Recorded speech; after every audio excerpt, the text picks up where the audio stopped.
حمیرہ عسکر کے گھر سے بل اور کرائس کے برآمد پولیس کو عمر سے قبر کے اہم شواہد مل گئے۔ کراچی کے اداکارہ حمیرہ عسکر کی موت کی تحقیقات جاری ہے اور اس حوالے سے پولیس کو گھر سے اہم شواہد بھی ملے ہیں۔ تفتیشی حکام کے مطابق اداکارہ کے فلیٹ سے یوٹیلیٹی بل اور گھر کے کرائے کے مئی 2024 تک کی سلپ ملی ہے، جبکہ اداکارہ کی موت سے قبل کپڑے دھونے کے شواہد بھی ملے ہیں۔ تفتیشی حکام کا کہنا ہے کہ حمیرہ عسکر کی لاش بیڈ روم کے ساتھ والے کمرے میں موجود تھی۔ جس کمرے سے لاش ملی اس کے واش روم کے ٹب میں کپڑے تھے۔ جس کمرے میں لاش تھی وہاں بالکونی کا دروازہ بھی کھلا ہوا تھا۔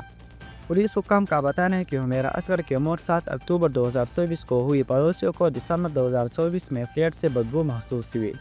تفتیشی حکام کے مطابق فلیٹ کے مرکزی دروازے کو ڈبل لاک اندر سے لگایا ہوا تھا۔ کیمیکل ایگزامینیشن اور میڈیکل رپورٹ سے وجہ موت کا تعین ہوگا۔ خیال ہے کہ حمیرہ عسکر کی لاش 8 جولائی 2025 کو اتحاد کمرشل کے ایئرپورٹ سے اس وقت ملی جب کرائے کی عدم ادائیگی پر مالک مکان کے عدالت پہنچنے پر عدالتی بلیغ ان کے گھر پہنچا اور فلیٹ کا دروازہ نہ کھولنے پر دروازہ توڑا گیا تو اداکارہ کی لاش برآمد ہوئی۔ لاش کے پوسٹ مارٹم کی ابتدائی رپورٹ میں بتایا گیا ہے کہ لاش ڈیکمپوز کے آخری سٹیج پر ہے، جسے دیکھ کر اندازہ لگایا جا سکتا ہے کہ اداکارہ کی موت تقریباً 8 ماہ پرانی ہے۔